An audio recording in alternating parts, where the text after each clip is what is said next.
Many of you would like to work without a realtor in purchasing a home, and you're probably wondering, why am I telling you how to do this when this is my profession? Well, I'm not here to sell you on using a realtor. You have to make that decision on your own. But I have heard over and over about people wanting to do this on their own, so I thought I would give you some helpful pointers on how to buy a house without a realtor to help you make this a success. So here are tips to ensure you cover the essential items during this process. In this video, I will inform you of what needs to happen to protect you as the buyer in this transaction. I have a list that I use of 187 tasks when I'm working with my clients, but don't worry, I'm not going to do that to you. I'm going to make sure I hit on the most important things you should do, because this involves a significant amount of money. Typically, buying a home is the biggest investment you may ever make. So here we go. You need to make sure that you get a great mortgage lender to find out exactly how much you can afford, what you can qualify for, so that you can make your search for a home productive. And having a great relationship with this outstanding, hopefully, lender is going to make sure that your deal is going to get through, because the contracts are very specific about certain dates, and having a lender that you work well with is going to really help you. Next, you need to hire a real estate attorney. They will write your contract and do the title and the closing process. Now, they will not shepherd you through the transaction, and they don't negotiate. So you will be on your own for that, but the contract will be written correctly for you to follow. Now, if you like this video, please remember to subscribe and hit the bell so you receive my videos released every Tuesday on real estate information such as this. Next, you need to research the best area for you with the price you have been qualified for. Now, make sure you have looked into the information in the neighborhoods, see if there's anything you might not like for you. For instance, if there's a homeowners association, maybe their rules don't fit your lifestyle. Certain kind of vehicles can't be there, or number of pets, or even can have pets. All of those things you need to research to make sure that you are happy with that neighborhood. Now, once you have narrowed down the neighborhood and know that's exactly where you want to be, make sure that you request a disclosure from the owner, because at that point there are things you can't see, and we call those latent defects. For instance, maybe the house was built before 1978. You want to get a lead-based paint disclosure, making sure that if they have any information, to make sure that you are aware of everything before you put your signature on that dotted line. Now, for the sake of this video, I am referring to a situation where you're buying a for sale by owner. You could run into a situation that there is a realtor on the other side. Now, I want you to think about that, because that realtor who is now going to show you that property is going to make the commission that you could have hired someone to help you individually. The seller pays the commission, but they pay for both sides. So just sort of think about that as we go through these items. Now, you need to research the market to evaluate what kind of price are you going to offer for this home. You don't know if they put the right price on the home or if that's what you should pay. Now, you can use Zillow, but I want you to think about it. If you currently own a home, I want you to look on Zillow and see if you think that's a fair price for your home. If Zillow has your home priced too low, then you may want to think that it might not be right for that home. Or if they have your home way overpriced and you know it's overpriced, this is when you have to be realistic, it may not be correct. So make sure you look at all kinds of numbers to ensure that you are going to offer the correct price. After all, this is your money. Now that you've decided on price, next you need to contact the attorney to write up the offer. And remember, the contract has more than just money. Terms are going to be very important for you to get this contract accepted. Now that you've written up the offer, you need to contact the lender to make sure they give you a pre-approval letter, or if you're going to do cash, then typically they will want a proof of funds to make sure that you can qualify for the home. Next, you will negotiate directly with the seller. Now, I have to say, this is a part that realtors absolutely excel in, because that's what we do every day. But you're going to need to do it for yourself and stay firm on the things you will not budge, but you may have to give in on some other terms so that you and the seller meet together for you to get this property. So let's just assume that, yay, you got the offer and everybody has accepted the terms. So now you need to get a hold of the attorney. If there's any edits to the contract, contract so that it can be done and you have both parties sign. Once that happens, you send everything that has been signed to the lender to start processing your mortgage to get that part started. Now, also, you need to make sure that you get your escrow in to who's ever holding it, which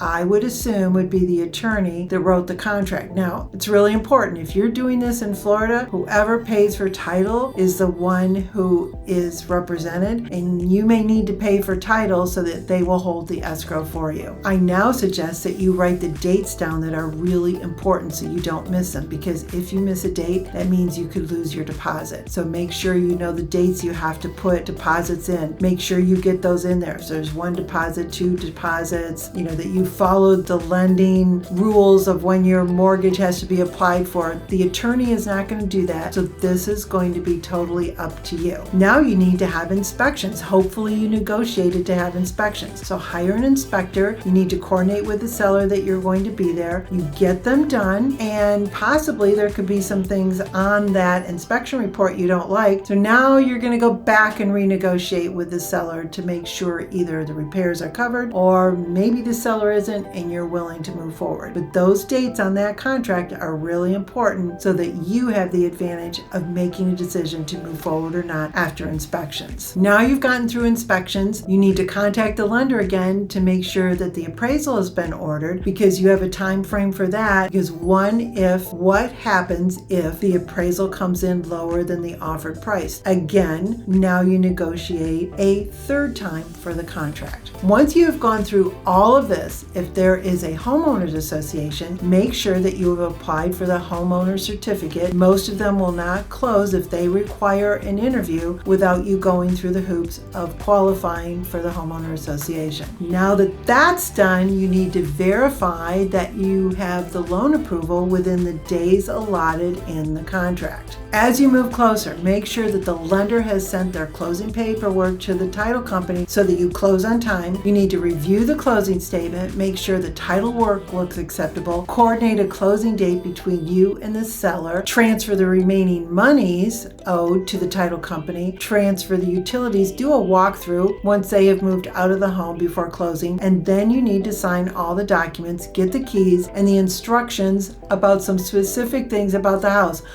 Phew! The big day is here and you own that new home. Now, there are a lot of steps to follow for a successful home purchase. So please remember to hit the subscribe and the bell to receive notifications on my videos. But also let me say that you've listened to this and it just seems a little overwhelming. I have some A-rated realtors that work around the country that I can refer you to. But if you still want to proceed, put your questions or comments below. I would enjoy answering them. Maybe I can help you with something else, and I am going to wish you much success in purchasing your home on your own. And until next time, see you later.